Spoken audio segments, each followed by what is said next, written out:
Jump off that exhausting hamster wheel and into balanced living with Dr. Marissa. Promise you joy in the mystery. Dr. Marissa, also known as the Asian Oprah. Her mission, to be a beneficial presence on the planet. Her purpose, to be your personal advocate to live, laugh, love, learn. Her life motto, don't die wondering. Take back your life with Dr. Marissa Pei.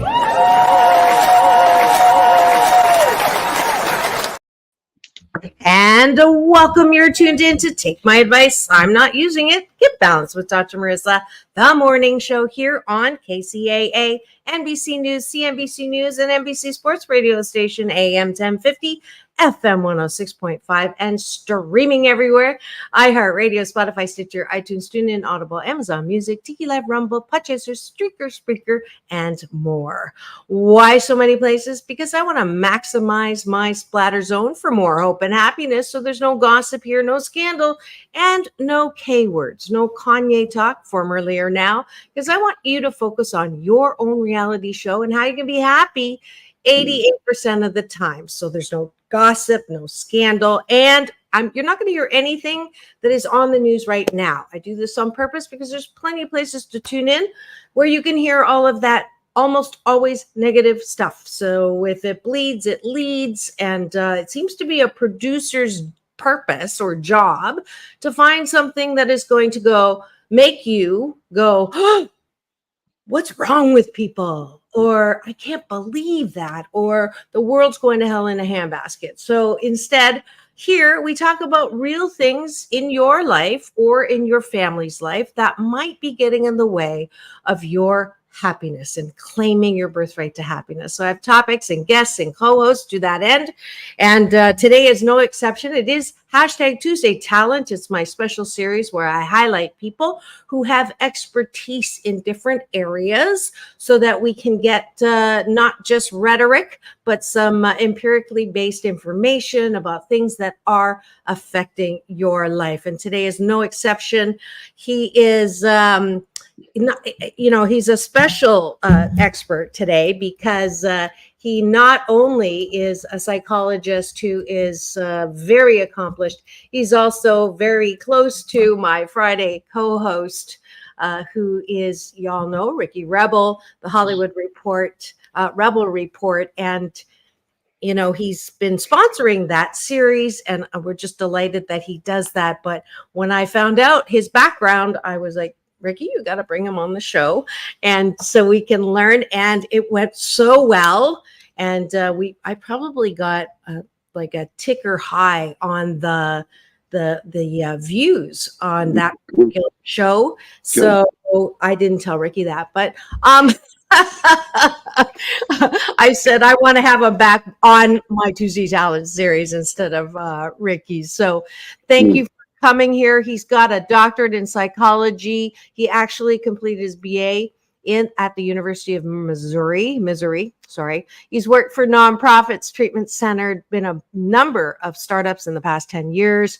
His background in community interventions began before he even graduated from the U of Missouri, where he successfully co-authored a grant creating a visual intervention to help parents on campus become more connected and develop a community while working at Parent Link. He's worked with and trained with experts in the field of addiction. Notably, he's currently an adjunct professor at the California Lutheran University, teaching psychology and psychotherapy courses. He has a podcast on YouTube related to mental health, wellness, and psychology called The Psychology Checkup. And he is the author of The Fear Problem, a book integrating the neuroscience and evolutionary psychology of our fear process to explain why we get triggered by politics and other hot topics. And that is definitely one of the things that I wanted to talk about today, because we did not get a chance to talk about that when you first came on. Please welcome to my studio, Dr. Patrick Lockwood.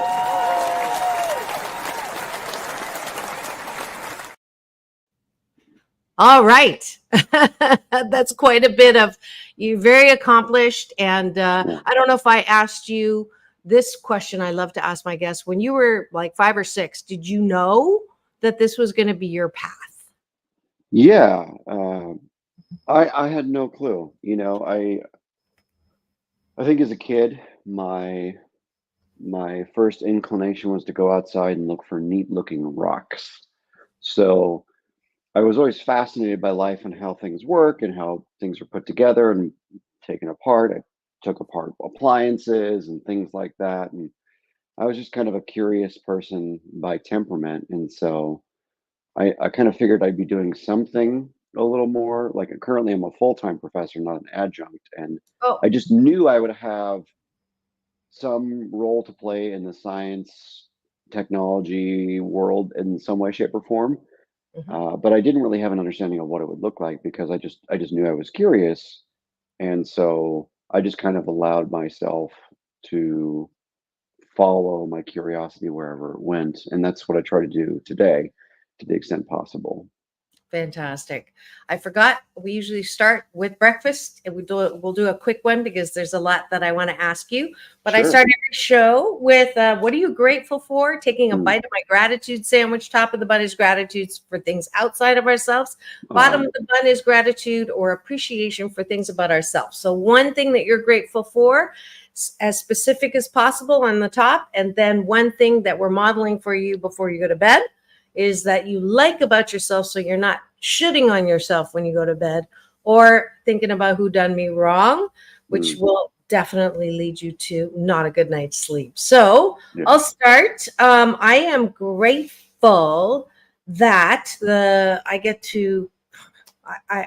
to cover the Catalina Jazz Festival. Got in pretty late, early yesterday, and now tomorrow I start with the Newport Beach Film Festival, and Cool. I'm grateful that I get to do this. It's so Yeah. fun and new, interesting people, and Mm, I'm grateful for my job. What are you nice. grateful for? Yeah, in terms of outside of myself, I think the two things that I'm probably the most grateful for are the good people that support me in the world. I have a number of them, including your co-host and the cat back there, and then and my friends and my colleagues and my business partners, my faculty. But beyond that, I'm also grateful for little simpler things like the gym. Like the gym is something that keeps me sane Mm, and I take care of my body and I take care of my mind equally. And without, some external place to go do things, it wouldn't be the same. yeah, yeah, absolutely. I hit the gym this morning, and there's something very cathartic about like Hmm. being a complete mess. Yeah, With the sweat, not pretty, but yeah, effective. yeah, What do definitely. you like about yourself? What do you appreciate about yourself? This is the one that Ricky has learned how to be more comfortable with it. He doesn't like highlighting that. Yeah. Um, and I'm very, very, I appreciate that I am a symbol of helping people love themselves more, and for Mm, that I really love that that is part of my purpose in life. What do you that's like about yourself? that's excellent. I think I generally share that, though separately. I've always appreciated that. I guess you could say that this is to some degree not my fault, but I think that I'm a very values oriented person. And so as as challenging as life can be, because I tend to, not perfectly or like narcissistically, but because I tend to try to adhere by my core values, I tend to have a better life and better set of relationships with people. That doesn't mean that, I'm well liked by lots of people. I tend to have values that make me a very clear and easy to understand person. And so my life is very simple because of those values. And I like that about myself. Mhm, mhm. Wonderful, wonderful. Thanks for joining us for breakfast, folks. If you are driving, please do not put your gratitudes in the chat, but speak to the person with you or to the air. I want you to work this muscle of gratitude and appreciation every day. I promise if you do it for 28 consecutive days, you will sandwich your day in the most Mm, positive way. Thanks for joining mm. us for breakfast.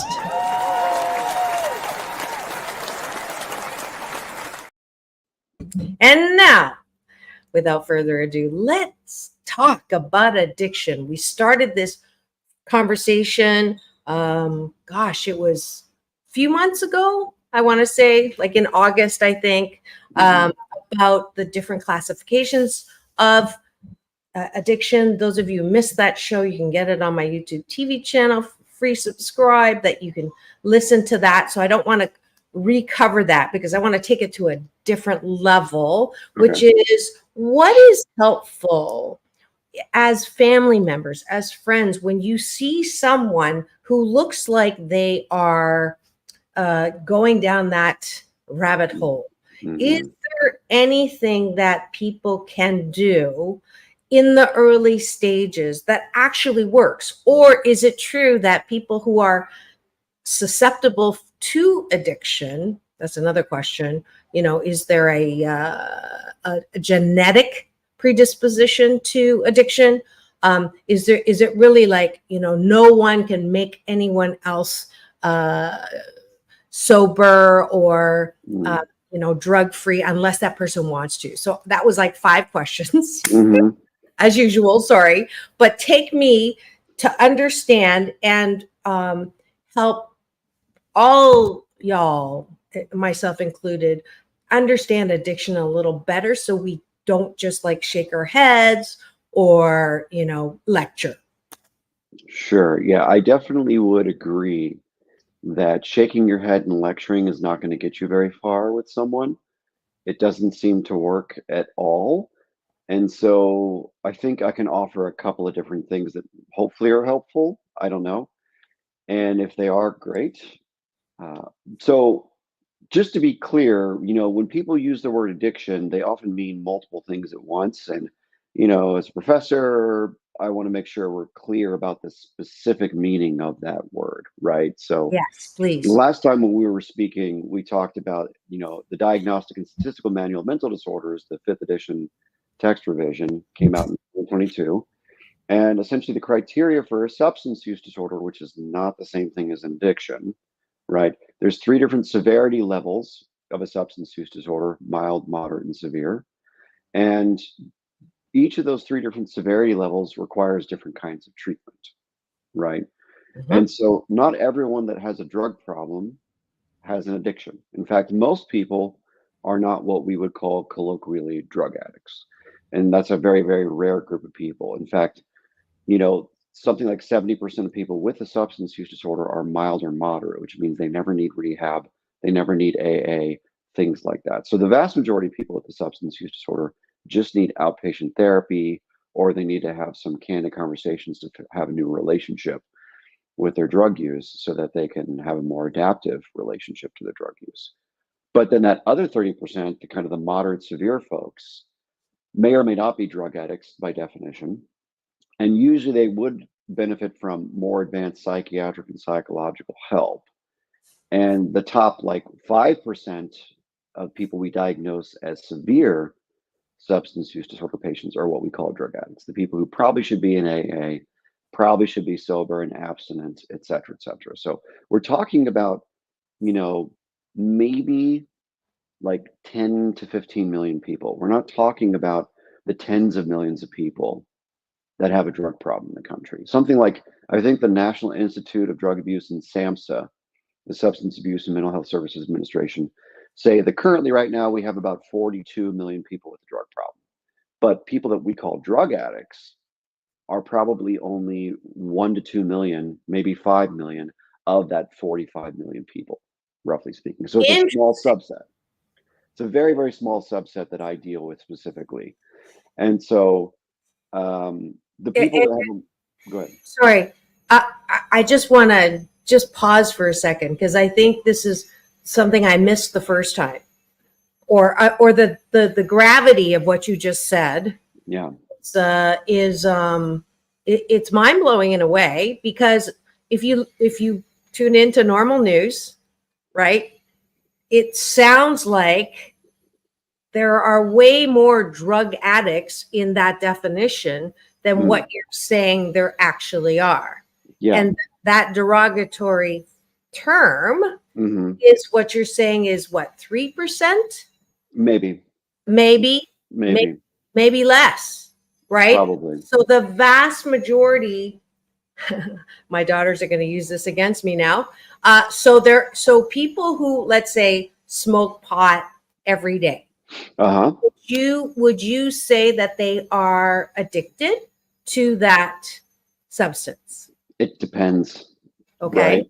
And it's because, the common concept of addiction, the word is used to mean many, many, many things. And so because of that, everyone's talking at cross purposes. No one's really talking about the same thing at the same time. So Okay. at least in the professional community of substance use disorder treatment providers and researchers, the word addiction doesn't even have a particularly clear definition. So the definition I use when I teach and when I supervise my interns and things like that is a little more nuanced so that you can treat people more specifically, because I think the more precise definitions we have, the more we can understand people accurately. The more we overgeneralize, one of the main problems with using the word addiction and applying it to every kind of behavior is that you can actually overtreat someone and hurt them. You can treat them too much. You can give them too much therapy.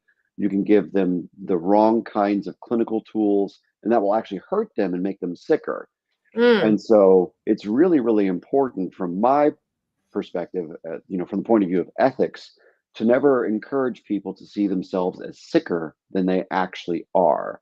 And so mm, we have to have a realistic picture of things. And so what you're describing is using a substance every day, right? mm-hmm, So hmm. millions and millions of people in this country drink alcohol every day, and no one thinks twice about it. They have like a glass of wine with a meal or a beer after work or whatever it is, and no one in there, and most people, I guess at least, don't believe that that's a highly pathological experience, right? Hmm. Most people think it's like socially normative. Maybe it's a waste of time. Maybe it's a waste of money. Maybe it's not so good for your liver, but like it's not killing you, Hmm. right? And Hmm. so using a substance daily in and of itself doesn't really mean anything unless Hmm. I know more about the circumstance. And so there's 11 symptoms in the DSM, the Hmm. Diagnostic Bible, of a substance use disorder. And so using daily may or may not represent one of those symptoms, right? So using daily may represent what we call tolerance, where you now are accustomed to the drug, and so you need to use it more and more and more to get the same psychological effect you're looking for. So Hmm. people who use daily may have been experiencing tolerance, more likely than not, but tolerance in and of itself doesn't mean You're an addict. you're an addict or anything close to that. Hmm. You can have a mild substance use disorder and have tolerance, for instance. Okay. Can we? Is it okay to do the 11 things quickly Sure. so that it's like a checklist? So if you're tuned in right now and this is Take My Advice, I'm Not Using It, Get Balanced with Dr. Marissa on KCAA, the station that leaves no listener behind. NBC News Radio, home to the Asian Oprah, AM 1050, FM 106.5. And my very special guest today is Dr. Patrick Lockwood, who is helping us understand addiction in a very, normative and accurate way, that we've been over diagnosing addicts, drug addicts. And so now we're going to get the 11 symptoms of how clinically people are saying, yes, you are an addict or not.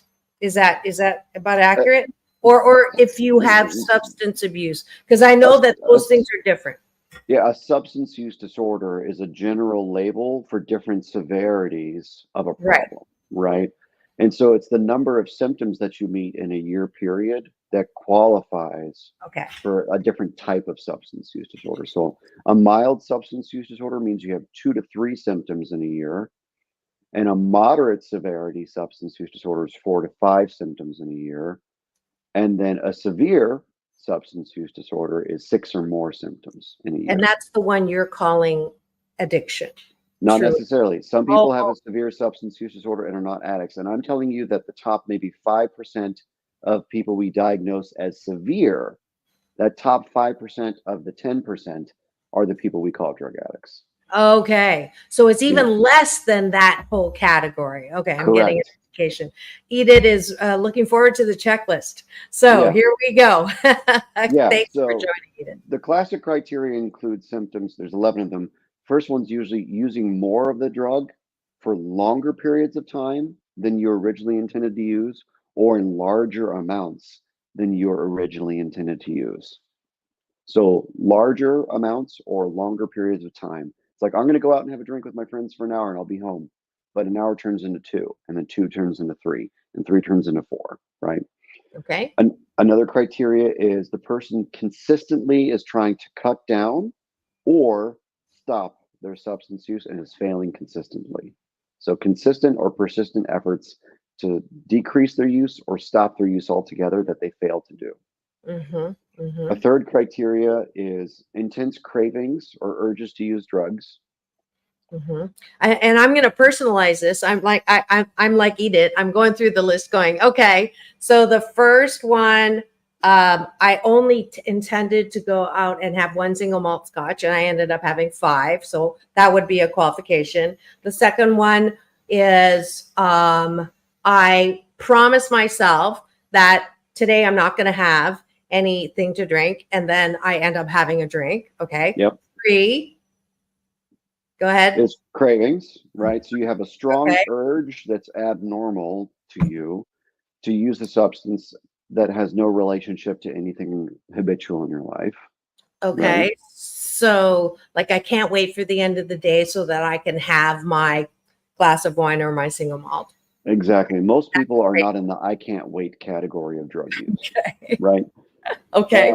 Number 4 is tolerance, like needing more and more of the same substance to get the prior psychological effects. So if you Mhm. could get buzzed by having 1 or 2 drinks, but now you can only get buzzed by having 3 or 4, you're increasing your tolerance. If That we get feeling, that feeling when you're having a drink, it doesn't come the first time. Okay. right, Okay. and I can then usually still get that the first time. But I sure, guess, when people are using more and more to try to get that same effect, that would be a check on that one. Okay. correct. The next one is withdrawal symptoms. So every type of drug has a unique set of withdrawal symptoms. So people withdrawing from alcohol tend to feel anxious, irritable, sweaty, nauseous, things like that, right? And so there are more mild versions of withdrawal for every drug, including cannabis and nicotine and all these things. And so, most people think of a hangover, for instance, as Mhm. no big deal, but a hangover is technically part of the withdrawal process. So Okay. Yeah. that's one. That the shakes, I've not had those, but I've Sure. heard that people get the shakes. But definitely when I was trying to quit smoking, man, if I didn't have that cigarette, I was not fun to be around. Sure. I understand as a former smoker. And then another criteria is spending more and more time using the substance or spending, let's say, a great deal of time to use, acquire, or recover from the drug. So some people, they don't use their drugs for a great deal of time. They don't have to spend a great deal of time recovering. So, like the average person, for instance, who has a drink, maybe they'll have that drink over the course of an hour and they're only burning an hour of their day. And that's Mhm. not a big deal to them. But some people spend, like Homer Simpson, they spend all night at the bar at Moe's with their friends. And so that's burning an entire evening when you could be home with the kids. You know what I mean? And Mhm. so the Mhm. next one is like the great deal of time criteria. It's a great Right. deal of time using, acquiring, or recovering from the Yeah, drug. that's what I was going to ask you. The best thing about I'm now 15 and a half years without is that I have gained time from all of those days that I lost in a hangover. And Sure. those were some serious days.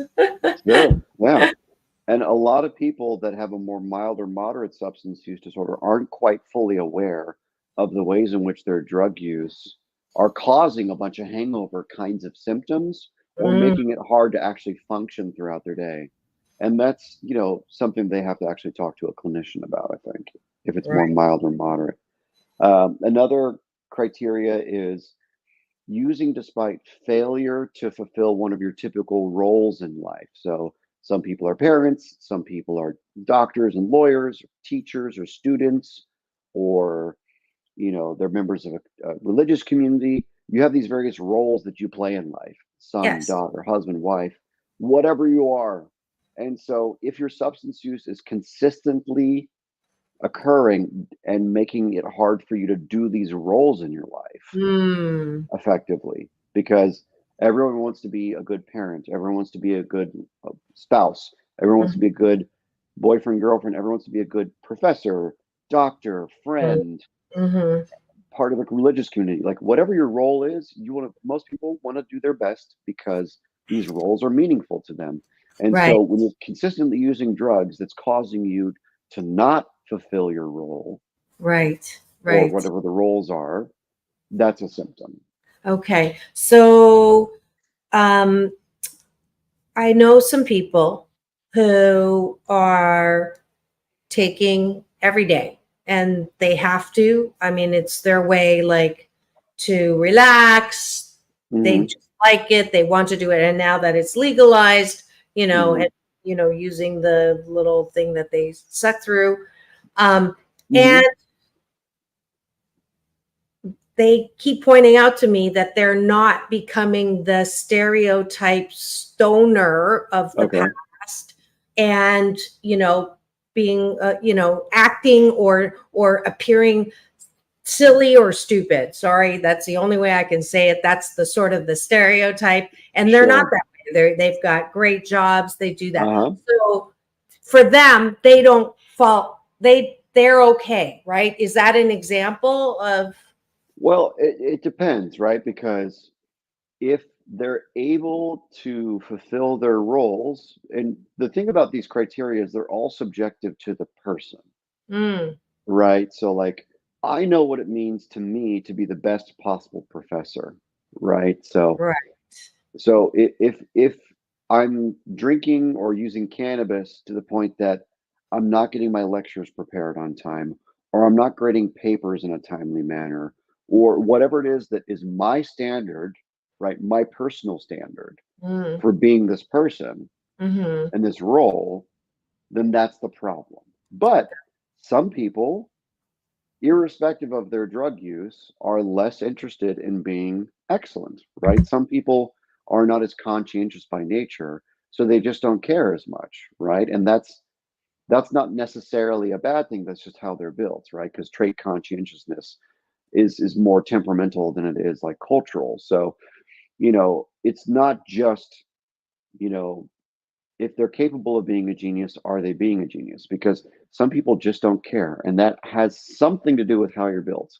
Not altogether, but something to do with it. So that's Mm. why you have to really talk it out, because you Yeah, never it's want not to let from clear. the outside assess and make a judgment, because I don't, like, as a psychologist, I don't know what someone's personal standards are until I ask them, Mhm, mhm, mhm. So right? if they said, "I'm doing the best that I can and I'm okay with it," then they're not. But if Yeah, they that's say, "I could do better," then that is. Yeah, exactly. Got it. Exactly. And Got it. that's why it's important to do an actual diagnostic interview, because in that interview that's an hour plus, you're going to have really deep, candid conversations about each of these areas of their life that may or may not be impacted by their drug use, right? Mhm. And that's a great reason to use someone like you who can spend that time, and you don't necessarily, like, that adage, you don't want to ask a barber if you need a haircut, right? Because the barber's going to say, of course. But it sounds like in your field and your assessment, you're not automatically going to say, yes, you have a problem. The purpose of this diagnosis is maybe to say, actually, you don't have a full blown addiction problem. You are in this category, and here are some things that you can do so that you're not getting in your own way. Is that about accurate? Totally. I want to make sure, if I'm diagnosing somebody, that I've taken the time and I've gotten to know them. And maybe if I've had the ability, talk to collateral, talk to family and friends, spouses, employees, siblings, whoever, so that I have a 360-degree picture of the person. Mm, Because that's the most ethical approach to it. Because it's very tempting for almost anyone in any specialty to be like a hammer and a nail. Well, it's like, well, I treat eating disorders, so everyone I see that has some problem with food has to have an eating Right. disorder. And Right. that's just not clinical, that's not good medicine. That's not good psychology. That's you operating on a heuristic. And Mm-hmm. so, because I take my job seriously, I take my reputation seriously, and I take ethics seriously, I want to make sure that I never overtreat or undertreat somebody. And the only way to guarantee that I don't do that, or one of the best ways to guarantee that I don't hurt somebody, is by making sure I have the most accurate picture of them first, Yes. right? And that's Yes. why diagnosis is so important. Absolutely. We're going to take a quick break because we got to allow time for news, weather, and sports. But we will be right back. Don't go away. This really fabulous, fascinating, and educational and interesting conversation. Edith's got here. Let's see. I was at a book signing event, and one of the even people turning drunk after one glass of champagne and having blurry lighter eyes. Yes, we'll talk about the tolerance is one of the things that definitely relates to, and more. So don't go away. We'll be right back in. Chuck Woolery used to say 2 and 2. I like to say peace in and peace out. Don't go away. News and traffic back in a minute.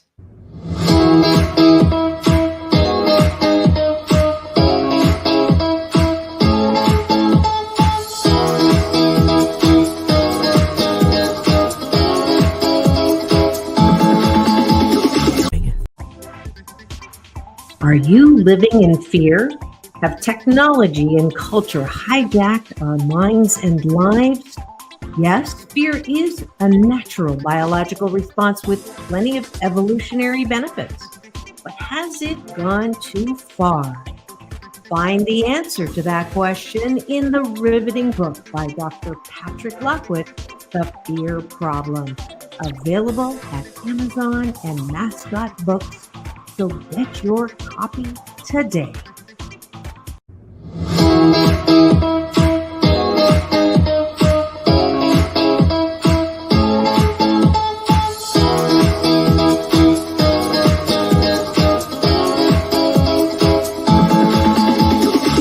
Take back your life with Dr. Marissa Pei.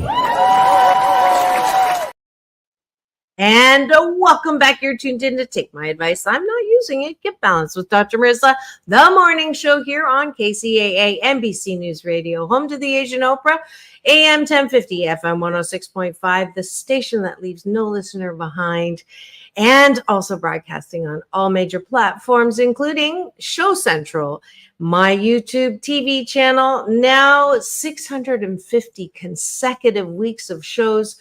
Today is show 1,200 and something, but who's counting? So glad that you're here. I have a very special guest, a repeat guest today in studio, who is helping us understand and be able to help those with addictions as well. I want him to talk about the book that you just saw the promo for, The Fear Problem, which I understand from Ricky, you actually wrote for him because of his being maybe a little hijacked by what's going on in social media and such. So please welcome back to my studio, Dr. Patrick Lockwood.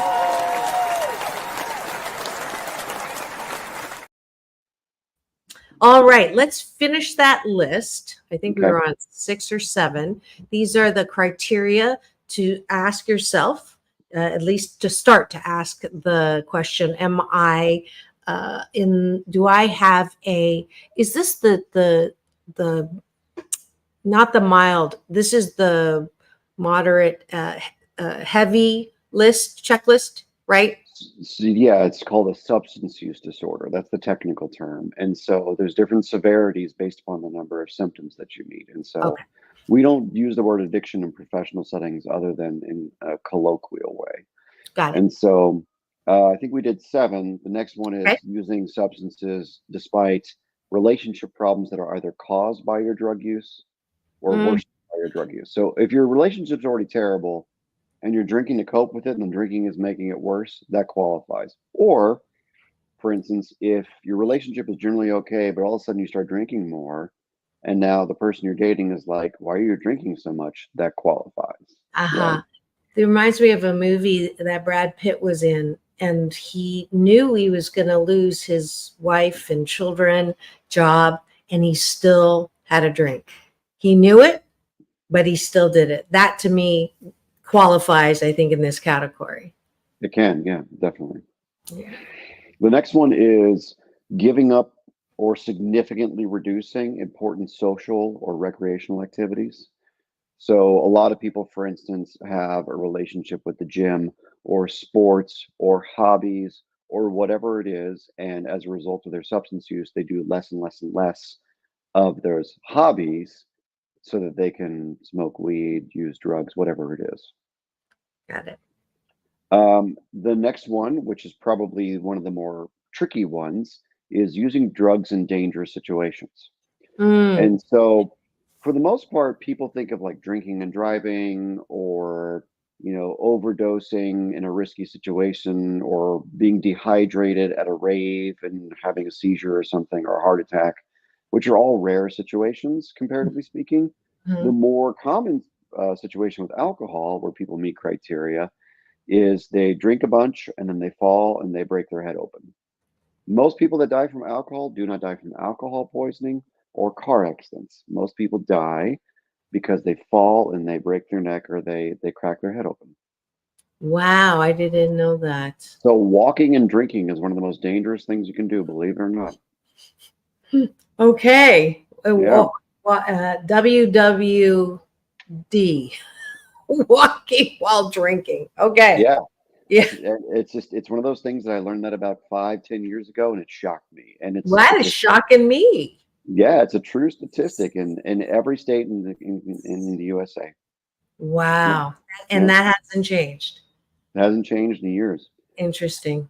And then the last criteria is using drugs despite the drugs making your mental health or medical health worse, right? So a lot of people, for instance, they start smoking weed because they have some anxiety or a hard time sleeping. And then actually the problem with cannabis for sleeping, unfortunately, is if you have like anxiety that's causing insomnia, the cannabis, if you take it for long enough and large enough quantities, will actually make your anxiety worse. It's called anxiety rebound. And Mm, so a lot of people will use drugs in a way that actually worsens their mental health, even though they started coping in a non-problematic way with their mental health interesting. with drugs. So those are the It 11 criteria. And so again, you need 2 to 3 to have a mild substance use disorder, got which is most people with the drug problem. That's what it is. It's mild. it. And then the next group of people are the moderate, 4 to 5 symptoms. And the smallest group, maybe 10% of people with the drug problem, are severe. That's 6 or more symptoms in a year period of time. Hmm. And then the rarest of the rare is that top 5% of that 10%, Got it. which we call drug addicts. Got it. So for me, since I've been living out loud as usual, and probably would have identified as a moderate to severe. Okay, Now, I was going through a very difficult divorce at the time, so sure. there was some, but my best life has been while I'm naturally high, 15 and a half years without having to do anything to alter myself except laugh. So that's okay. So good to know. I am doing something about what I think, armchair quarterback, what my diagnosis would have been if I had talked to you. So what is going back all the way back around to the initial question for a person who's maybe doing this assessment for their loved one? And they're like, yeah, they don't think that they are, but I would say they're moderate to severe. What should I do? Is there anything? Yeah, that's a great question. I run a family support group uh, that's free every Thursday from 5 to 6:15 on Zoom, and I can give that link to you if you want to post it. And it's free to any family member, romantic partner. The idea is basically genuinely families need to understand their boundaries better. They need to have a better relationship with their loved one that has a drug problem. It's not so clear necessarily what their, let's say, responsibility is. And so part of what that support group does is it helps families talk to each other and learn what their responsibilities really are, right?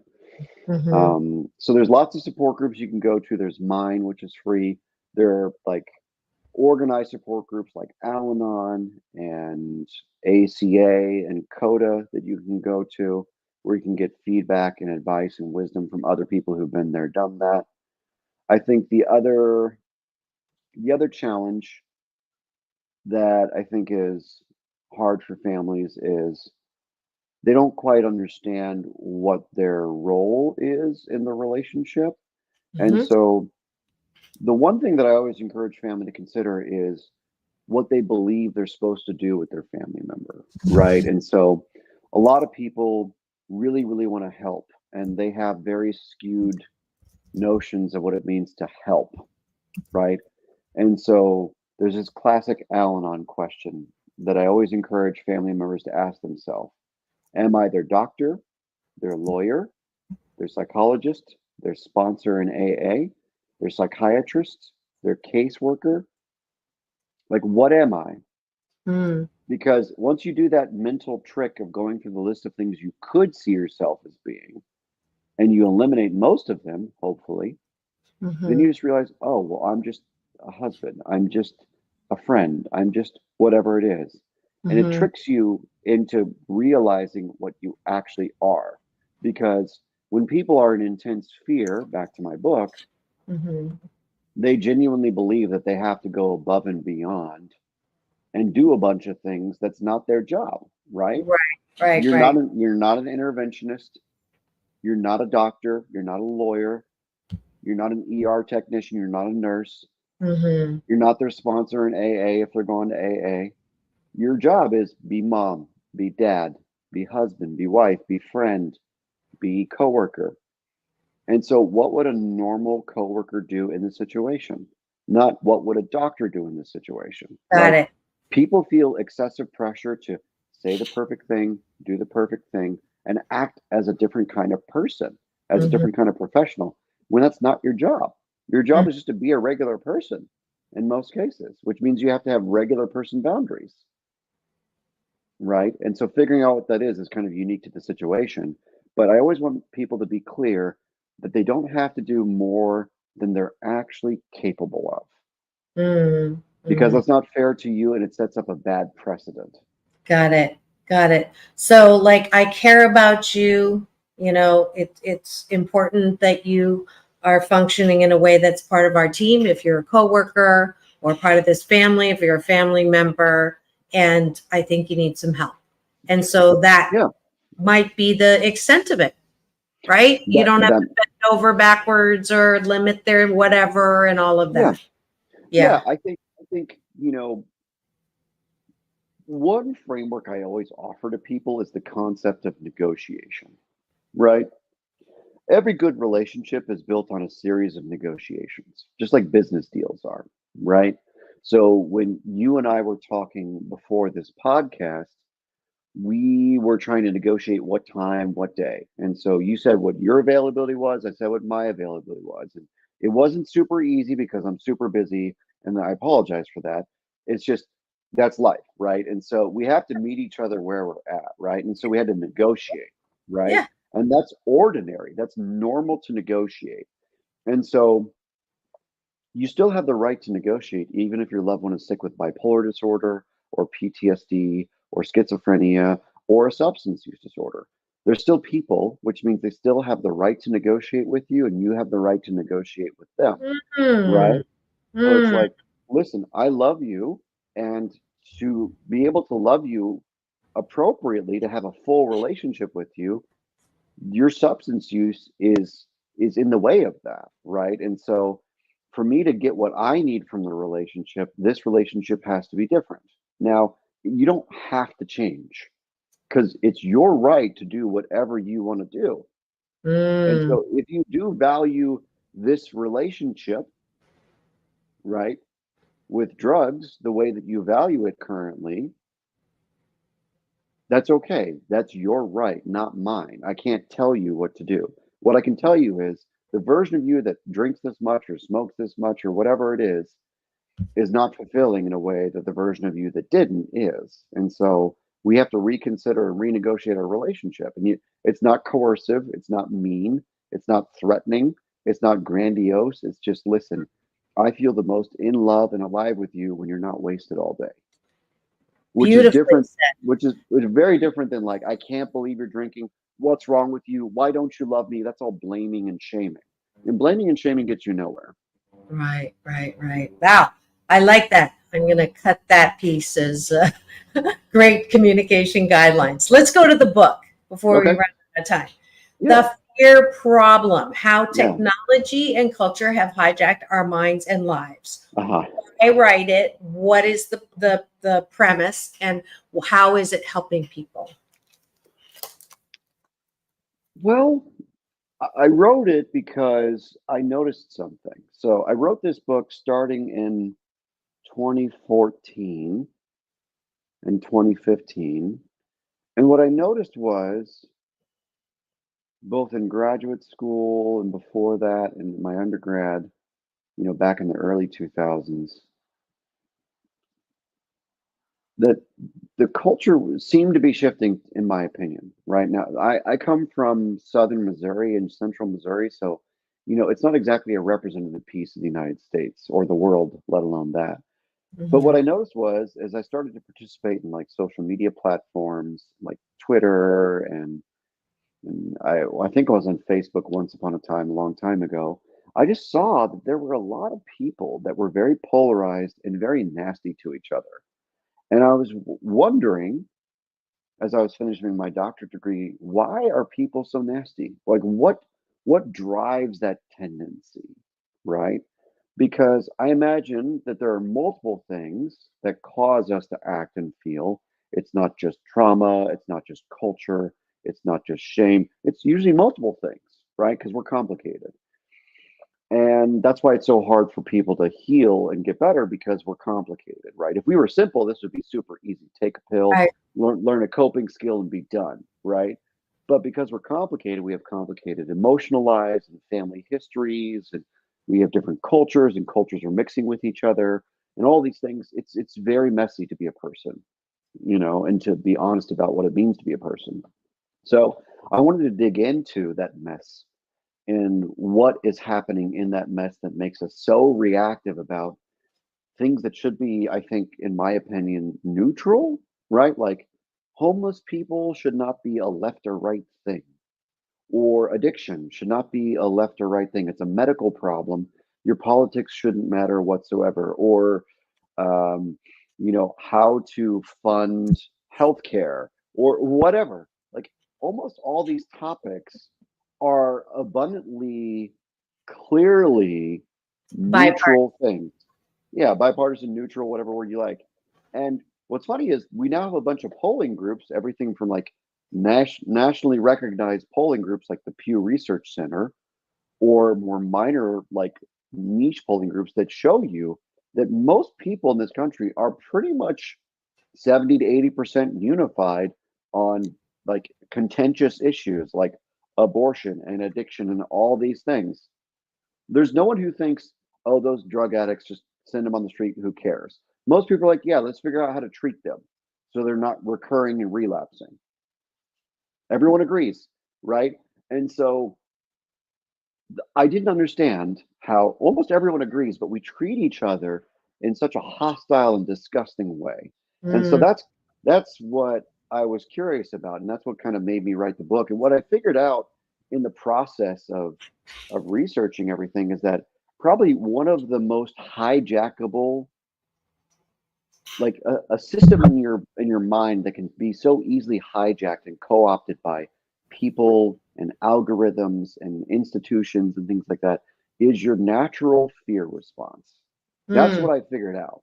Like, my unique contribution to the world is this complicated understanding of how easy it is to be in fear unnecessarily, right? And so that's what I was trying to like communicate with the book is, your fear response is useful, necessary, important, and great, and it keeps you alive, and it keeps you motivated and pushed in the correct direction in life in a dozen ways. And it's easily hijacked by algorithms. It's easily hijacked by people around you who are trying to get you upset. It's easily hijacked by the content that you take in, by the music you listen to, by the areas that you live, right? And so because of that, I wanted people to understand the way in which the world can hijack your mind because most people don't see it happening. It's to use a technical word, it's insidious. Everyone thinks I'm going to get on Twitter and I'm just going to say the things that I want to say Mhm. because I have an opinion and my opinion's valid, which is totally fine. But Mhm. what you don't see happening is you don't see how because of your history of behavior on Twitter and what makes Twitter money, there's an algorithm that you're already a part of that you had no like conscious awareness of. And so Mm. while you're there tweeting and texting and things like that, your brain is simultaneously being looped in to this feedback system because what will happen is whatever you're angry or fearfully tweeting about, the algorithm will show you more of. So if you're Yep. pissed off about Gaza and Israel, you're going to see 10 times more posts about that. Yes. Even though in real life, if you're living here in the United States, Israel and Gaza means almost nothing to you in the Mhm. grand scheme of things Mhm. because your day to day life is going to work, making money, not getting in a fight with your husband or wife, all these things. Those Right. things are 90 times more important than whatever nonsense thing you want to say about Ukraine or anything else. Right. Right. And Everybody because does not have the right to your opinion. or does it even matter is the thing that I think is like, who cares? Go do your job and live a good life is what I Right. think.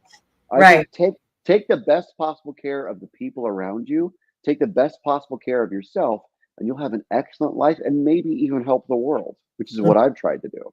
Mm-hmm. Mm-hmm. Claim your birthright to happiness. Be in a good mood most of the time. Yeah, Don't be in a place of piss offedness most of the time. That's my contribution to world peace. And if absolutely. percent of us actually enjoyed living in our lives and didn't rant or complain about things that they have no control over, it would be in a very different world. So Absolutely. total moose drop for you and I don't know if you know that part. Ricky loves that part, but Hmm. that's my Canadian version of talking about the elephant in the room. So Hmm. this book is actually breaking down. One of my teachers, Dr. Michael Bernard Beckwith, my big brother, will say Hmm. that news is a weapon of Hmm. mass distraction, which Yeah. is basically what you're saying is Yeah. that what is put in front of you is purposefully done to Yep. feed your fear, which then motivates you to vote or think or and vote the way the distractors are asking you to. So whatever bias Yep. that is, no such thing as unbiased news. Yeah. Everyone has an angle. Are you Yep. smart enough to see the angle? That's my question. I would say it's even more difficult than that. I don't even think intelligence is the problem. I think it's a bigger problem than that. I think it's an emotional problem. That's my point. I think it's an ordinary problem, and because it's so ordinary, it's insidious. So you could have a perfectly normal human reaction to a news story, Mhm. and because it's a perfectly normal human reaction, you don't think twice about it. It's ordinary, right? The problem is that you're part of a system that wants you to have these ordinary reactions an extraordinary amount of time, an extraordinary intense way, right? So you're fearful because you listen to a news story, which is perfectly ordinary. But what's extraordinary is the fact that you're constantly hearing about every terrible thing that's happening all over the world simultaneously in history that has never happened. Never. No human culture, no animal is constantly exposed to all the threats that are possible in the world. Mice do not care about the next asteroid coming to destroy civilization. They don't have the capacity to understand. But for some reason, we delusionally believe, in my opinion, that if we just knew about every terrorist attack and every war and every rape and every horrible thing happening at all times, and we don't even know the half of all the tragedy on the world. No one's talking about the Uyghur Muslims anymore. That was trendy on Twitter like 5 years ago when it first started happening in China. But no one talks about it anymore because we don't have the attention span to constantly talk about all the tragedies that are currently ongoing. It's terrible for everyone's mental health, and we Mhm. can't do anything about it. So what Yeah. happens is people become accustomed to finding a new tragedy and a new issue and a new problem. And Called these the news. news companies and algorithms on these social media platforms know this and create content and refresh content to keep you engaged because that's what your brain is used to. But it starts with, well, it's just a news story. That's the thought process. It's just a news story, but it's Mhm. actually not just a news story. In my opinion, it's worse than heroin. Mm. Yeah. Well, it's manipulative. Absolutely. So it is not news, it's old, number one. And Yep. two, there's a million things you could be talking about. So don't, and because people will say, but it's the truth. And it's like, darling, Absolutely. there's so much truth out there that you're not hearing because that doesn't sell ad space or that doesn't make you do Absolutely. this MS. I call this MS, meaningless scrolling. You'll lose an hour of your freaking life, That's right. just at random. Anyways, I'm so glad I'm preaching to the choir here. Yeah. I would like, we are rolling up at the end already. I knew it would pass. I do want that website. I pulled yours up earlier. I don't have uh a website. the Insight Consulting is not you? Nope.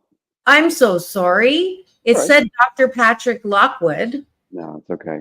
Is that a different person? That's a former employer long time ago. They're good people. I know them. Oh, okay, because it's up here as your home on Yeah, they just Google. no, they Okay. just You yeah. want give me that link to your free Zoom once a week thing? Yeah, it's oakforestrecovery.com.